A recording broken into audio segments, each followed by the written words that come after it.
Public discourse about health insurance has become so politicized that very few address policy with neutral objectivity.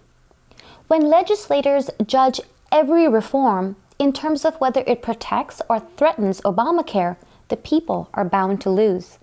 Obamacare, or the Affordable Care Act, contains critical design inequities that need to be corrected, such as the individual mandate. The mandate hurts vulnerable segments of the population and was unpopular with 2/3 of the American public. This is why Congress eliminated the penalty associated with the mandate in December 2017. But a number of Democrat-controlled state legislatures have sought to resurrect the mandate at the state level. Last May, Vermont passed a law requiring citizens to buy health insurance or face a penalty.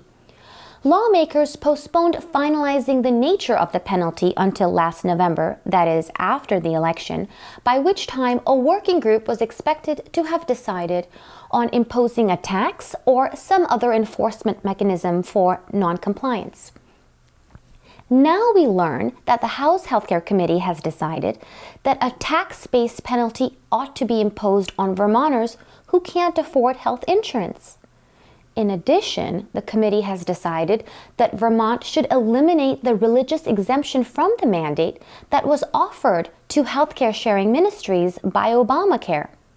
In fact, Blue Cross Blue Shield of Vermont has been advocating for this radical move since last year.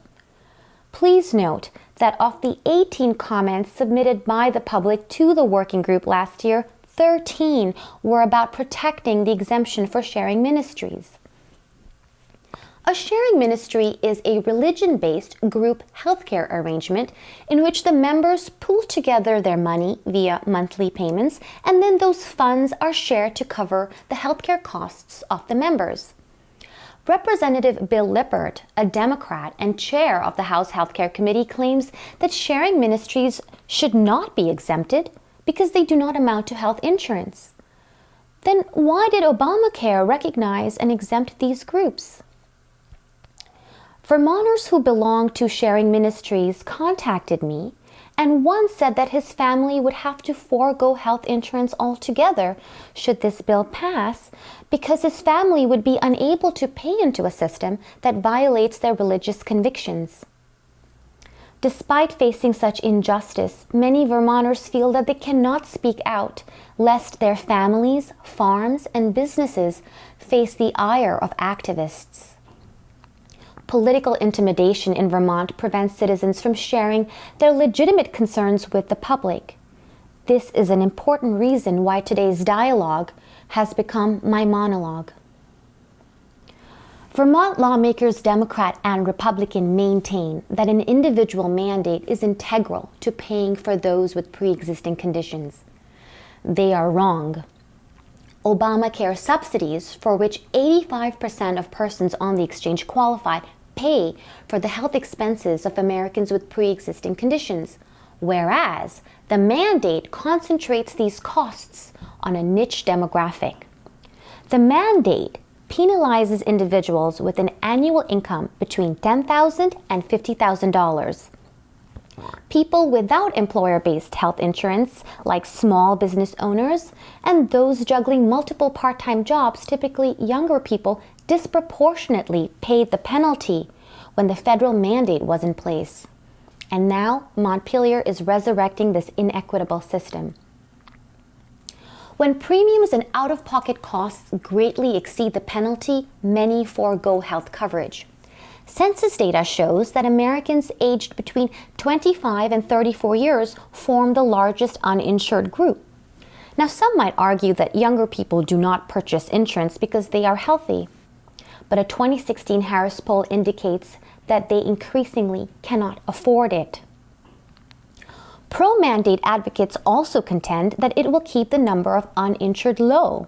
In fact, studies demonstrate that the federal mandate had no discernible impact on the proportion of uninsured Americans. Finally, sponsors of the Vermont mandate say that it will stop wealthy persons who deliberately shun coverage from free riding the system when they fall ill.